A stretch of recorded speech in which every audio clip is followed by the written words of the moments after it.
Bom dia, galera. Como é que vocês estão? Essa é a 10ª aula. Nunca imaginei que eu fosse gravar tantas videoaulas na minha vida, mas como eu já disse num outro vídeo, a vida realmente é cheia de surpresas para nós. Bom, hoje eu vou começar a falar sobre a colonização dos Estados Unidos, da América do Norte. Os Estados Unidos foram colonizados por vários países, mas predominantemente pela Inglaterra, tá? A Espanha tentou conquistar aquele território, a França ocupou uma parte dos Estados Unidos e tudo mais, mas no fim das contas ficou com a ocupação inglesa. Eu estou falando que vários países ocuparam para você perceber que existe uma variedade muito grande, né? Uma multiplicidade de interesses sobre a colonização. Os países europeus no século XVI, século XVII, XVIII, eles estavam muito preocupados em ocupar outros territórios, porque eles viam nisso, obviamente, uma forma de resolver os seus problemas. Primeiro, porque eles ganhavam dinheiro com isso, né? Lucravam bastante com isso. E segundo, que essas regiões serviam para mandar um excedente populacional. Então, França e Inglaterra, por exemplo, que tinham muita gente, eram regiões muito lotadas, né, uma demografia muito densa, eles gostavam de mandar gente para fora.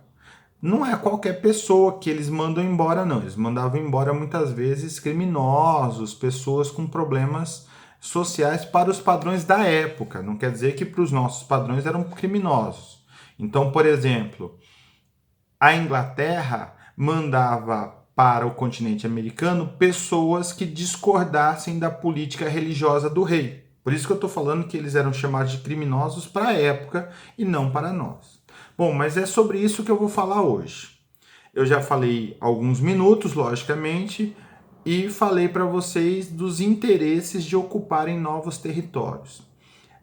O continente americano, na América do Norte, ela vai ser ocupado basicamente pelos ingleses, tá? Que vão dividir o território que hoje em dia é os Estados Unidos, ou pelo menos a faixa leste dos Estados Unidos, em 13 colônias. Se aqui no Brasil os portugueses fizeram uma direção central, um único lugar para governar, um governo geral, lá nos Estados Unidos, a Inglaterra dividiu em 13 pedaços e cada pedaço passou a ser administrado por um grupo diferente, por um tipo de pessoa diferente, e cada um vai ter uma cara diferente. Depois fica tudo mais ou menos igual, mas no começo um pouco diferente.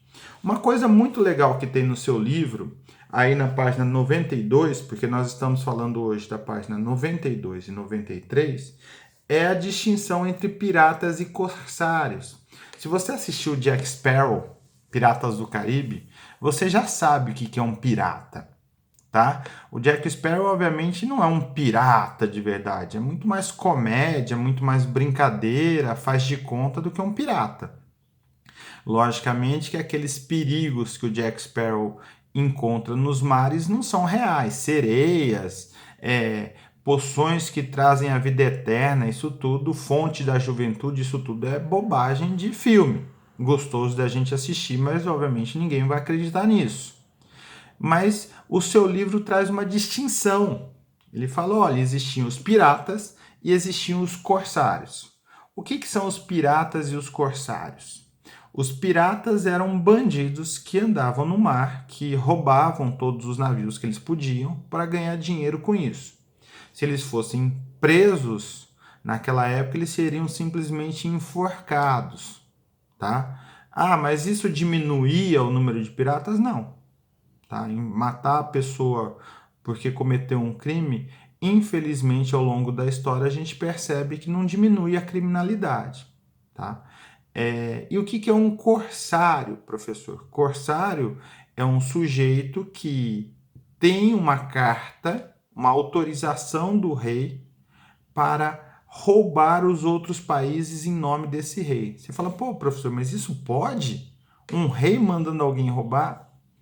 Gente, a história ela é bastante violenta, a história humana. E aí funciona da seguinte maneira: se eu sou um corsário inglês, eu ataco navios de outros países, mas não da Inglaterra. E, obviamente, se eu estou em território inglês, eu estou protegido pelas leis da Inglaterra, então os outros países não podem me atacar. O pirata, ele não tem essa distinção, ele rouba todo mundo, tá? E ele está interessado no lucro pessoal, tá? Então, muitos navios, eles eram simplesmente piratas. Mas a maioria dos navios, como em todos os tempos, eram basicamente comerciantes. A pessoa compra e vende coisas de um lugar para o outro, tá? Sem roubar ninguém, ou pelo menos tentando se manter honesto e vivo a maior parte do tempo. Bom, mas aí quando você olhar a página 93 do seu livro, tá? Você vai ver que está falando assim, os puritanos rumo à América. Os Estados Unidos, se você prestar atenção em muitos filmes, de todo tipo de gênero, de comédia romântica, filmes de ação e tudo mais, eles estão sempre falando dos pais fundadores. Os, como chama? Foundation Fathers, os pais fundadores. Os pais fundadores são exatamente esses puritanos.